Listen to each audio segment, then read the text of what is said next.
अन्यायी लोग परमेश्वर की राज्य का वारिस न होंगे। नमस्कार, एक बार फिर से एंजल लाइव शो में आप सभी का हम हार्दिक स्वागत करते हैं। जी हाँ मेरे प्रिय भाई बहनों, अन्यायी लोग परमेश्वर की राज्य के वारिस न होंगे और ये हम आप सभी जानते हैं और हर एक धार्मिक ग्रंथ भी हमें बताती है कि अन्यायी लोग या अत्याचारी लोग, अधर्मी लोग परमेश्वर की राज्य का वारिस न होंगे। और बहुत से लोग ये कहते भी हैं अन्यायी लोग परमेश्वर के राज्य के वारिस न होंगे। आइए जानते हैं इस विषय में पवित्र बाइबल और क्या कुछ बताती है। और जैसे कि हम पढ़ते हैं, क्या तुम नहीं जानते कि अन्यायी लोग परमेश्वर के राज्य के वारिस न होंगे। धोखा न खाओ, न वेश्यागामी, न मूर्ति पूजक, न पर स्त्रीगामी, न लुच्चे, न पुरुषगामी, न चोर, न लोभी, न पियक्कड़, न गाली देने वाले, न अंधेर करने वाले परमेश्वर के राज्य के वारिस होंगे। पवित्र बाइबल स्पष्ट बताती है कि ऐसे ऐसे लोग, अनर्थ करने वाले, कुकर्म करने वाले, अन्याय करने वाले परमेश्वर के राज्य के कदापि वारिस नहीं हो पाएंगे। एक एक बात यहां हम देखते हैं। पहले देखते हैं, क्या तुम नहीं जानते। क्या यहां पर क्या शब्द का इस्तेमाल एक प्रश्नवाचक चिन्ह को दर्शाता है, यानी कि चिताया जाता है, याद दिलाया जाता है कि क्या तुम नहीं जानते। और क्या शब्द का इस्तेमाल पवित्र बाइबल में बहुत से जगह पर हुआ है। इसी आयत में भी क्या शब्द का इस्तेमाल 4 बार हुआ है। आयत 2 में जैसे लिखा है, क्या तुम नहीं जानते कि पवित्र लोग जगत का न्याय करेंगे। और जैसे लिखा है आयत 3 में, क्या तुम नहीं जानते कि हम स्वर्ग दूतों का न्याय करेंगे। और इसी तरह से वचन 9 में लिखा है, क्या तुम नहीं जानते कि अन्यायी लोग परमेश्वर के राज्य के वारिस न होंगे। और इसी तरह से वचन 19 में भी लिखा है, क्या तुम नहीं जानते कि तुम्हारी देह पवित्र आत्मा का मंदिर है। क्या शब्द मेरे प्रिय भाई बहनों, क्या शब्द का इस्तेमाल तब होता है जब अगला व्यक्ति को वास्तविक बातों को याद दिलाना होता है। यहां पर हम देखते हैं कि पौलुस प्रेरित उन लोगों को विशेष करके याद दिलाता है जो पुरानी चाल चलन और चरित्र से फिरकर जीवन से शुद्ध किए जाकर धर्मी ठहरे हैं। इनको पुनः याद दिलाता है। याद दिलाने का उद्देश्य यह है कि ऐसे लोग जो अपनी पुरानी चाल चलन से मन फिराकर प्रभु यीशु मसीह में एक नया जीवन प्राप्त किए हैं, पाक पवित्र जीवन प्राप्त किए हैं, फिर से वे दोबारा किसी भी प्रकार के पाप अपराध न करें। इसलिए यहां पर पौलुस प्रेरित यह सोच रहा था कि इन लोग यानी कि मसीह विश्वासी, जिनको यीशु मसीह के शिष्य होने का अर्थ मालूम है भी कि नहीं, और क्या वे सोचते हैं कि मसीह विश्वासी कहलाने से हम चाहे जैसा भी जीवन जी सकते हैं। मतलब पौलुस प्रेरित ये कहने जा रहा है, ये कहता है कि जैसे कि आज बहुत से लोग प्रभु यीशु मसीह के चेले बन करके वो अपने अनुसार जैसा भी चाहे वैसा जीवन जी सकते हैं। मतलब ऐसी कई लोगों का धारणा हो सकता है, लेकिन प्रियो मसीह विश्वासी वचन के अनुसार जीवन न जी करके संसारिक और शारीरिक रूप से जीवन जीते हैं, तो सचमुच में उनके लिए संसार में धोखा खाना कोई कठिन बात नहीं होगा। ऐसे लोग कभी भी धोखा खा सकते हैं। पवित्र बाइबल हमें चेतावनी देता है कि संसारिक जीवन व्यतीत करना प्रत्येक मसीहियों के लिए और उनकी चरित्र के लिए हानिकारक हो सकता है। बाइबल की कई आयतें हमें बताती है,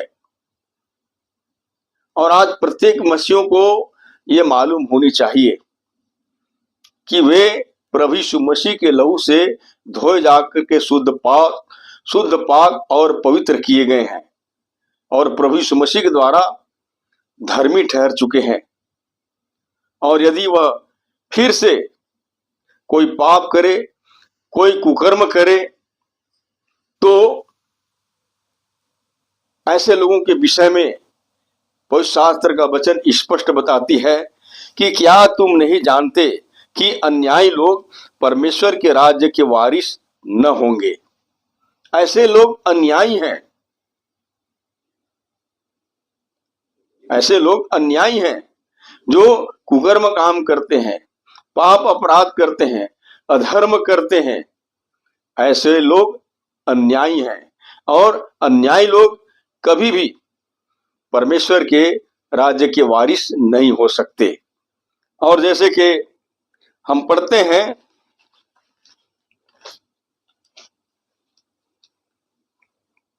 लिखा है, कोई अपने आप को धोखा न दे।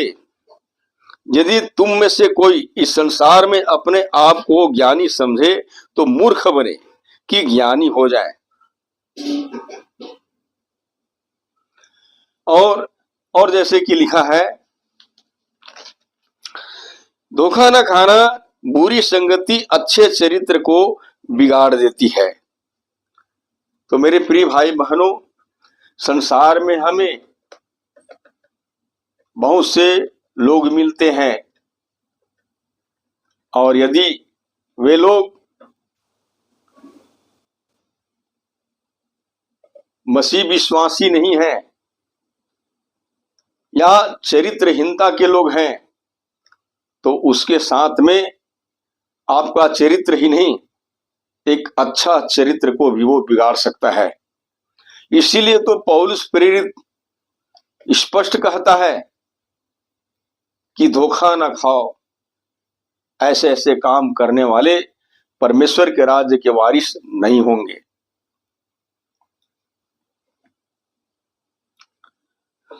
और जैसे कि हम गलातियों के पत्री 6 अध्याय वचन 7 में भी पढ़ते हैं,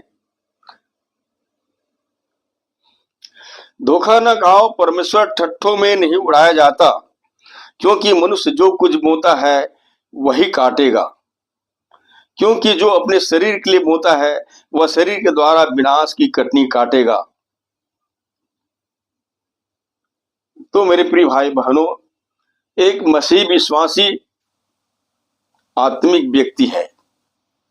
आत्मा की बातों पर मन लगानी चाहिए, जहां जीवन और शांति है।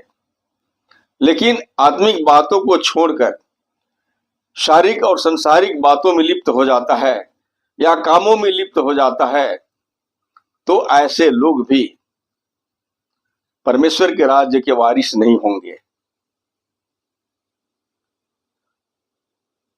और जैसे कि पौलुस प्रेरित कुछ इस तरह से लिखता है,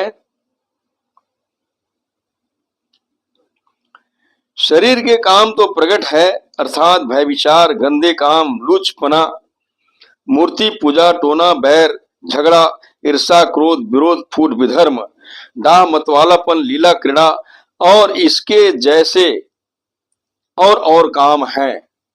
इनके विषय में मैं तुमसे पहले से ही कह देता हूं, जैसा कि पहले कह भी चुका हूं कि ऐसे ऐसे काम करने वाले परमेश्वर के राज्य के वारिस न होंगे। तो याद रखिए, यदि आप एक सच्चा मसीह हैं और सचमुच में प्रभु यीशु मसीह के द्वारा शुद्ध पाक पवित्र किए जा चुके हैं, तो आपको फिर से संसारिक और शारीरिक कामों में और बातों में लिप्त नहीं होना है। क्योंकि यदि आप ऐसे ऐसे काम जिसका विवरण यहाँ पर बताया गया है वैसे आप कर रहे होते हैं, तो उस कंडीशन में आप परमेश्वर के राज्य के वारिस कदापि नहीं हो सकते। इसलिए मेरे प्रिय भाई बहनों, पौलुस प्रेरित की चेतावनी पर हमें ध्यान रखने की जरूरत है। एक एक बात जो यहाँ विवरण के रूप में दिखाया गया है, लिखता है, क्या तुम नहीं जानते कि अन्यायी लोग परमेश्वर के राज्य के वारिस न होंगे? धोखा न खाओ, न वेश्यागामी, न मूर्ति पूजक। बाइबल में मूर्ति पूजक लोभी व्यक्ति को भी बताया गया है, लोभ को मूर्ति पूजा बताया गया है।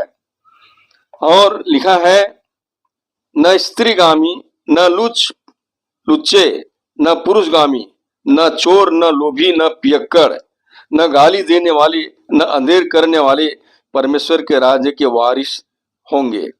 फिर आगे कुछ इस तरह से लिखा है, और तुम में से कितने ऐसे ही थे, परंतु तुम प्रभु यीशु मसीह के नाम से और हमारे परमेश्वर की आत्मा से धोए गए और पवित्र हुए और धर्मी ठहरे।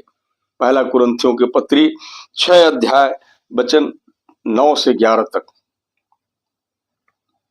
यहाँ पर जितनी अधर्म की बात, कुकर्म की बात और अन्यायपूर्वक बात, जितनी बातों का यहाँ विवरण दिखाया गया है, उनमें से किसी एक में है तो जान लीजिए कि आप परमेश्वर के राज्य के वारिस कदापि नहीं हो सकते। बहुत सारी बातें यहाँ पर लिखा है, वेश्यागामी, मूर्ति पूजक, परस्त्रीगामी और लुच्चे, पुरुषगामी, चोरी करने वाले, लोभी मनुष्य, पियक्कड़, गाली देने वाले और अंधेर करने वाले, ऐसे ऐसे लोग परमेश्वर के राज्य के वारिस नहीं होंगे।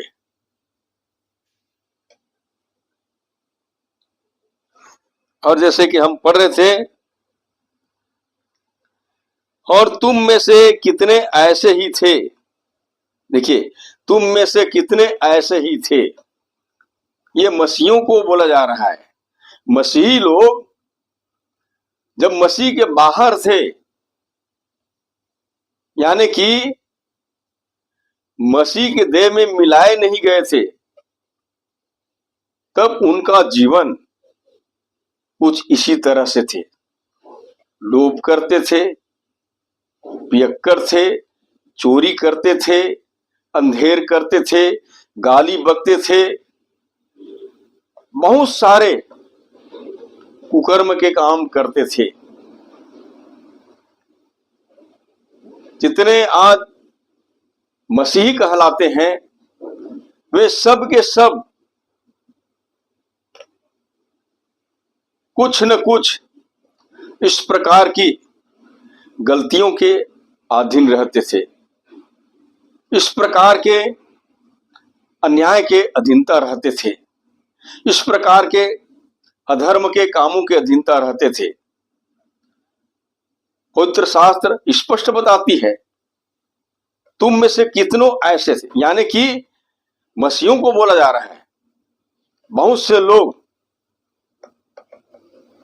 मसीह बनने के पहले इसी प्रकार के जीवन बिताते थे। जैसे कि आज बहुत से लोग इसी प्रकार के जीवन बिता रहे हैं। उनके भीतर में इसी तरह के आचरण और चरित्र पाया जाता है। तो उनकी बात तो छोड़िए, लेकिन यहां पर पौलुस जो है यही सोच रहा था कि मसीही लोग यीशु के शिष्य होने का अर्थ मालूम है या नहीं। इसलिए वो इन बातों को याद दिला रहा है। आज हमें मालूम होनी चाहिए। अगर मालूम नहीं है तो ये वचन आपसे बातचीत कर रहा है। आप मान लीजिए, बाइबिल की कई आयतें मसीहों को चेतावनी देते हुए ये बताता है कि पुराने भरमाने वाले जीवन का त्याग करें। और अवश्य है कि हम मसीही नहीं थे, मसीह में आए नहीं थे, मसीह विश्वासी बने नहीं थे, तो पहले हमारी जीवन कुछ इस प्रकार से होते थे। हम गाली देते थे, अंधेर करते थे, चोरी करते थे, लोभ लालच करते थे, बहुत सारे कुकर्म के काम करते थे। लिखता है, परंतु तुम प्रभु यीशु मसीह के नाम से और हमारे परमेश्वर के आत्मा से धोए गए और पवित्र हुए और धर्मी ठहरे। अब यकीन करिए, जब आप मसीह बन चुके हैं, उन पुराने जीवनों को त्याग करके मसीह बन गए हैं, तो मसीह यीशु के द्वारा आप धर्मी बन चुके हैं। और सबसे बड़ी बात तो यह है, आज हर एक को जानने की जरूरत है कि परमेश्वर के राज्य में वही लोग हस्तांतरण पाएंगे, वही लोग अधिकारी बन सकते हैं जो परमेश्वर के दृष्टि में पाक पवित्र और धर्मी ठहरेंगे। क्योंकि पापी लोग और दुष्ट लोग इस कंडीशन में कभी भी परमेश्वर के राज्य के वारिस नहीं बन सकते। मेरे प्रिय भाई बहनों, इतना जरूर है कि पापियों का उद्धार संभव है यदि पापी अपने तमाम पापों से, गुनाहों से मन फिराकर प्रभु यीशु मसीह का अंगीकार करते हैं, तो वे सचमुच में परमेश्वर के राज्य में हस्तांतरण पा सकते हैं, परमेश्वर के संतान कहला सकते हैं। क्योंकि पवित्र शास्त्र का वचन हमें बताती है, जितनों ने उसे ग्रहण किया परमेश्वर के संतान होने का अधिकार प्राप्त किया। लेकिन दुष्ट लोग कभी भी परमेश्वर के राज्य के वारिस नहीं हो सकेंगे। और हम दुष्ट किसको कह सकते हैं? दुष्ट के मतलब है नाना प्रकार की दुष्टता करना, नैतिकता के विरुद्ध, वास्तविकता के विरुद्ध, सच्चाई के विरुद्ध नाना प्रकार के कुकर्म काम करना। जिस तरह से हम यहां पर पढ़ते हैं, अन्यायी लोग जैसे काम करना और उन कामों से मन नहीं फिराना, ये दुष्टों का काम है। दुष्ट लोग ऐसा ही करते हैं और दुष्ट लोग परमेश्वर के राज्य के वारिस कदापि नहीं हो सकते।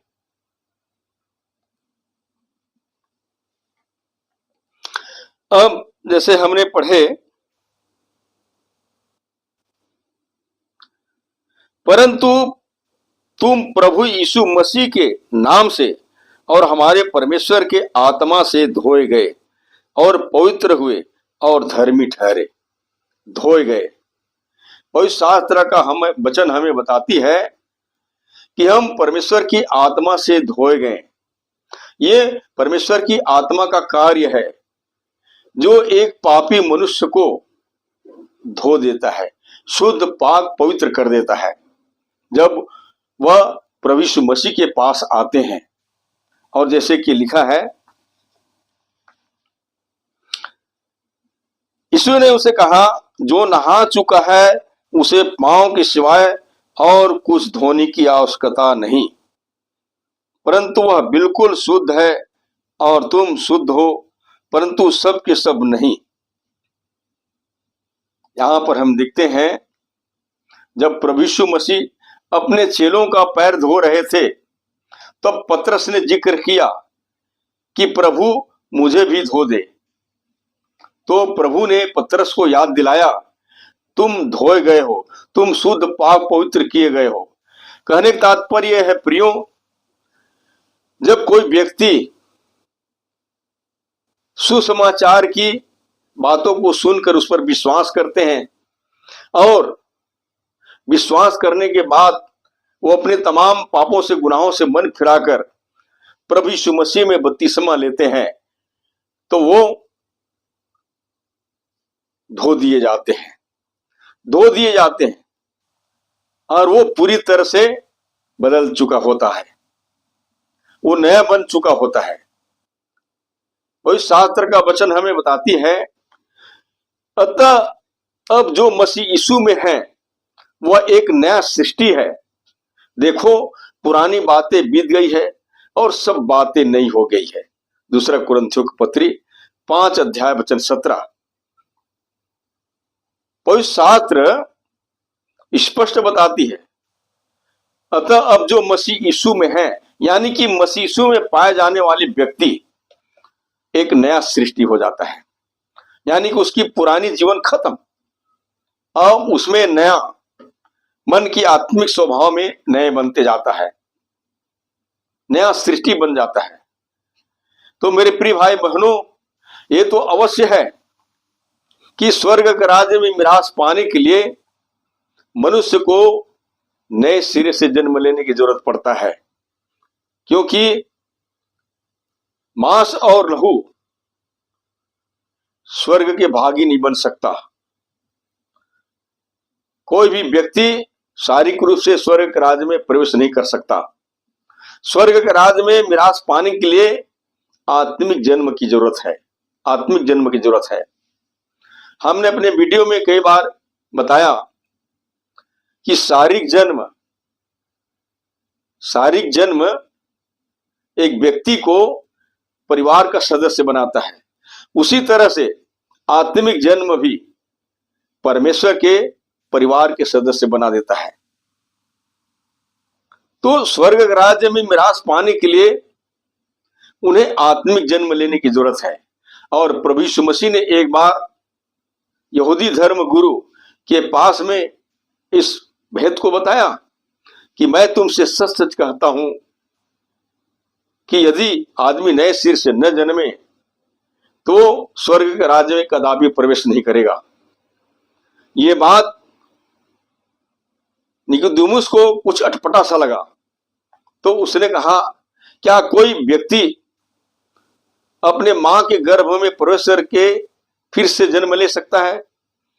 इस पर प्रभु यीशु मसीह ने कहा, तुम धार्मिक गुरु होकर के भी इस बात को नहीं समझ पाए। तब फिर आगे कहता है प्रभु यीशु मसीह, मैं तुमसे सच सच कहता हूं कि जब तक कि कोई जल और आत्मा से न जन्मे तो वो स्वर्ग के राज्य में कदापि प्रवेश नहीं कर सकता। जल और आत्मा, मेरे प्रिय भाई बहनों, जल का मतलब है शुद्ध करने वाली तात्पर्य को दर्शाता है, और आत्मा बदल सकने वाली सामर्थ्य को। और ये काम केवल और केवल मसीह यीशु में ही संभव है। इसलिए पवित्र शास्त्र का वचन हमें बताती है, अतः अब जो मसीह यीशु में है वो एक नया सृष्टि है। देखो, पुरानी बातें बीत गई और सब बातें नई हो गई है। जब एक व्यक्ति मसीह यीशु में आ जाता है, मसीह यीशु में पाया जाता है, मसीह के देह में मिला दिया जाता है, तो वो एक नया सृष्टि बन जाता है। उनके जीवन की सारी पुरानी बातें जाती रहती है, और सब कुछ नया हो जाता है। इसमें उसका मन बदल जाता है, उसका जीवन बदल जाता है, उसकी विचार बदल जाता है और उसके सारी ढंग और सारे तरीके बदल जाते हैं। तो पौलुस प्रेरित यहां पर मसीहों को याद दिला रहा है कि तुम में से कितनों ऐसे थे जो चोरी करते थे, लोभ करते थे, वेश्यागामी थे, झगड़े करते थे, बहुत सारे कुकर्म करते थे। लेकिन अब तुम प्रभु यीशु मसीह के लहू से धोए जाकर, शुद्ध पाक पवित्र किए जाकर अब परमेश्वर की धार्मिकता बन गए हो, धर्मी ठहर गए हो। और जैसे पवित्र शास्त्र का वचन हमें कुछ इस प्रकार से भी बताती है, लिखा है, तुम तो उस वचन के कारण जो मैंने तुमसे कहा है शुद्ध हो। यूहन्ना रचित सुसमाचार 15 अध्याय वचन 3। परमेश्वर का वचन मनुष्य को शुद्ध पाक पवित्र कर देता है। और जैसे लिखा है, सत्य के द्वारा उन्हें पवित्र कर, क्योंकि तेरा वचन सत्य है। तो जब वचन किसी के जीवन में काम करता है तो उस व्यक्ति को शुद्ध पाक और पवित्र कर देता है। वो व्यक्ति निर्दोष और निष्कलंक हो जाता है और परमेश्वर की दृष्टि में धर्मी ठहरता है।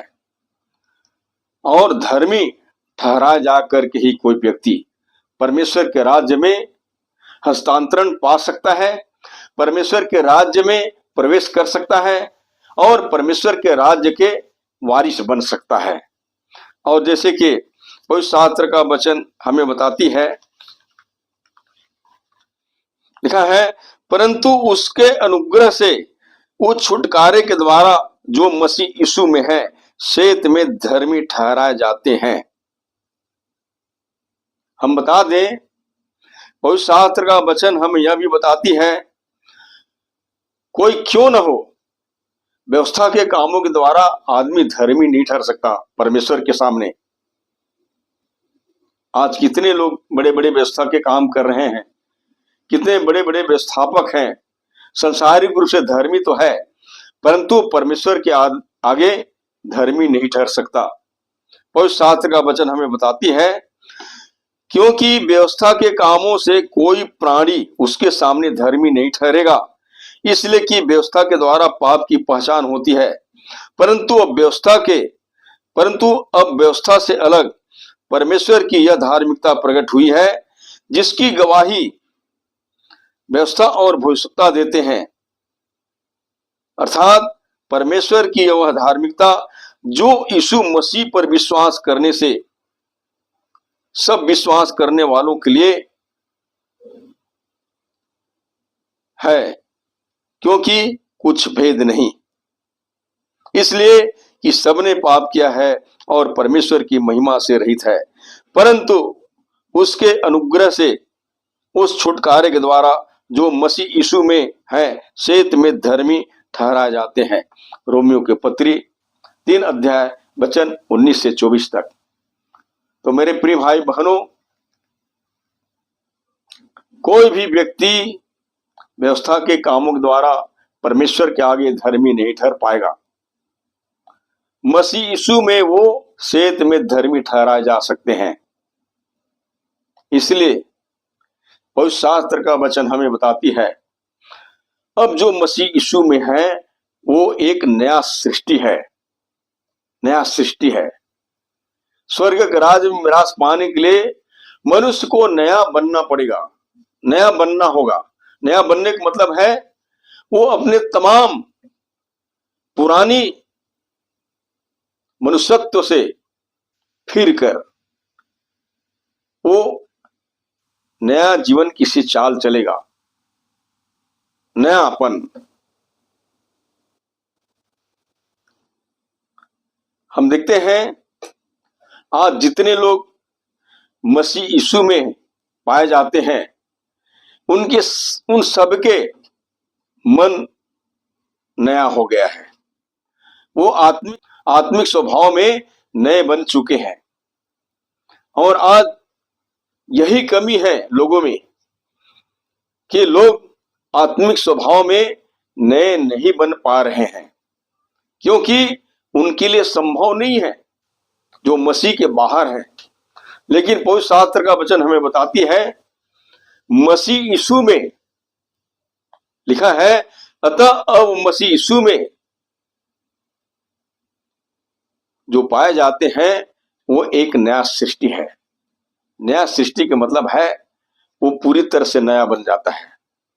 उनकी सारी पुरानी बातें खत्म हो जाती है, अब उसमें नयापन आ जाता है, नया जीवन आ जाता है, नया मन हो जाता है, नए विचार, नया सोच बन जाता है। कहने का तात्पर्य है कि आप चाहे कितनों बड़े पापी क्यों न हो,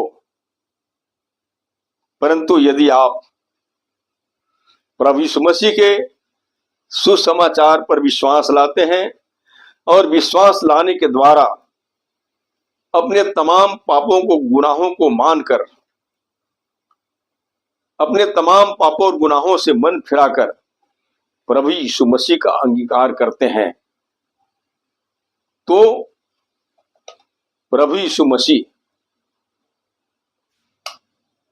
आपको अपने पवित्र बेशकीमती लहू से धोकर शुद्ध पाक पवित्र कर देता है। क्योंकि पवित्र शास्त्र का वचन हमें बताती है कि प्रभु यीशु मसीह का लहू हमें सब पापों से शुद्ध करता है, शुद्ध करता है। मेरे प्रिय भाई बहनों, आज समझने की जरूरत है,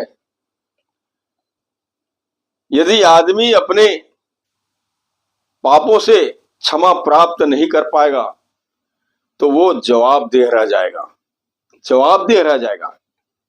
इसलिए अपने जीवन के रहते रहते ही आज हमें अपने पापों की क्षमा प्राप्त करना बहुत जरूरी है। क्योंकि पाप की दशा में कोई भी व्यक्ति परमेश्वर के राज्य के वारिस नहीं होंगे। और हमने देखा कि जब हम मसीह के बाहर थे तो बहुत सारे अनैतिकता के काम करते थे, बहुत सारे कुकर्म करते थे। जितनी बातें हम यहां पर पढ़े हैं कि धोखा ना खाओ, वेश्यागामी, पर स्त्रीगामी, पुरुषगामी, लुच्चे, झगड़ा करने वाले, पियक्कड़, बहुत सारे ऐसे कुकर्म की बात बताया गया है। ऐसी दशा में हम थे और उस कंडीशन में हम परमेश्वर के आगे धर्मी नहीं ठहर सकते थे। हम नाना प्रकार के कुकर्म करते थे, नाना प्रकार के पाप अपराध करते थे। परंतु जब प्रभु यीशु मसीह के पास में आए तो हम उन तमाम बातों से मन फिराए।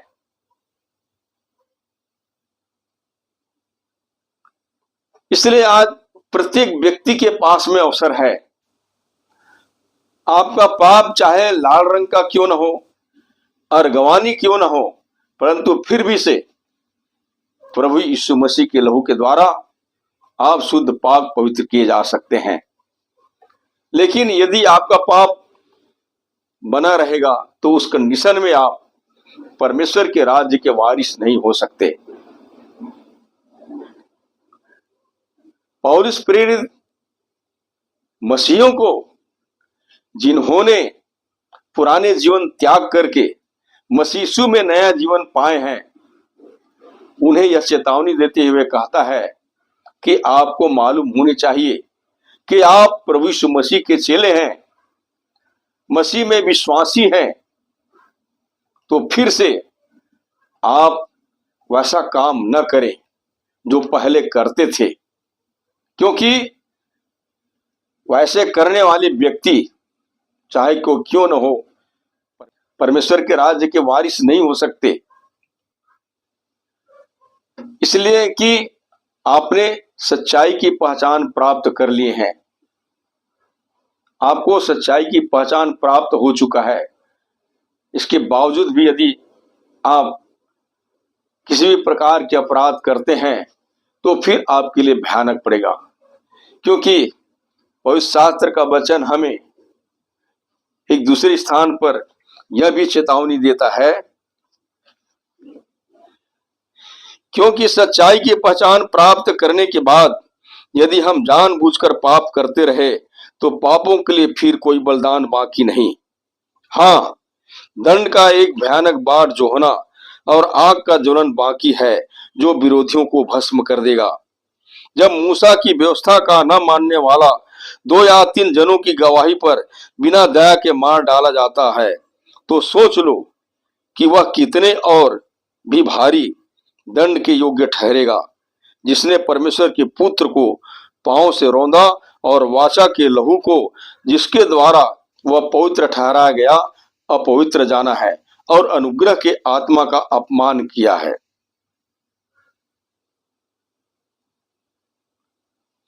पुराने जमाने में ऐसा होता था, परमेश्वर मूसा के द्वारा अपनी इच्छा को प्रकट करते थे और उसको आज्ञा के रूप में चेतावनी देता था, लेकिन बहुत से इजरायली लोग उसको मानने से इनकार कर देते थे। तो परमेश्वर का क्रोध उन पर भारी पड़ता था। तो मेरे प्रिय भाई बहनों, पवित्र शास्त्र का वचन हमें यह भी बताती है, या आज्ञा न मानने वालों पर परमेश्वर का क्रोध और कोप बना रहेगा। इसलिए हमें परमेश्वर की आज्ञाओं को माननी चाहिए और समस्त मानव के उद्धार के लिए परमेश्वर की आज्ञा है कि वो क्या करे, प्रभु यीशु मसीह के सुसमाचार की आज्ञाओं को माने। आज्ञा उद्धार भी परमेश्वर की एक आज्ञा है जिसको लोगों को माननी चाहिए। परमेश्वर मनुष्य को उद्धार की आज्ञा देता है, तो जिस तरह से प्रभु यीशु मसीह ने भी कहा कि जो विश्वास करे और बपतिस्मा ले उसी का उद्धार होगा, और उसने अपने एक बड़ी आज्ञा में भी अपने चेलों को आज्ञा देते उसने कहा, स्वर्ग और पृथ्वी का सारा अधिकार मुझे दिया गया है और तुम सारी जातियों के लोगों को चेला बनाओ और उन्हें पिता, पुत्र और पवित्र आत्मा के नाम से बपतिस्मा दो, और जो जो बातें मैंने तुमसे कही है मानना सिखाओ। तो मेरे प्रिय भाई बहनों, आज मसीही लोग वही बात लोगों को बताना चाहता है, लोगों को सिखाना चाहता है, जिससे मनुष्य के उद्धार हो, मतलब सुसमाचार। यदि कोई सुसमाचार की आज्ञा को नहीं मानेगा या सुसमाचार की आज्ञाओं को मानने से वंचित हो जाएगा या उसका इनकार कर देगा, तब मनुष्य का क्या होगा। आइए जानते हैं इस विषय में पवित्र शास्त्र का वचन हमें क्या कुछ बताती है। लिखा है, और जो परमेश्वर को नहीं पहचानते और हमारे प्रभु यीशु मसीह के सुसमाचार को नहीं मानते, उनसे पलटा लेगा। वे प्रभु के सामने से और उसकी शक्ति के तेज से दूर होकर अनंत विनाश का दंड पाएंगे। दूसरा थिस्सलुनीकियों की पत्री 1 अध्याय वचन 8 और 9। हम नहीं कह रहे हैं, ये पवित्र शास्त्र का वचन कह रहा है कि जो कोई परमेश्वर को नहीं मानते और प्रभु यीशु मसीह के सुसमाचार को नहीं मानते, उन्हें भयानक दंड की सामना करना पड़ सकता है। इसीलिए आज बहुत से मसीह विश्वासी लोगों के पास में सुसमाचार को लेकर के जा रहे हैं, ताकि ये सुसमाचार की आज्ञा से वंचित मत हो जाए। याद रखिए, यदि कोई सुसमाचार की आज्ञाओं को मानने से इंकार करता है या मसीह के सुसमाचार की आज्ञाओं को मानने से वंचित भी हो जाता है, तो शायद परमेश्वर का अनुग्रह भी उन्हें नहीं बचा पाएगा। इसलिए मेरे प्रिय भाई बहनों, मसीह यीशु में आने का मतलब है change of life, change of mind. मन परिवर्तन होता है, मन चेंज हो जाता है, जीवन परिवर्तन हो जाता है।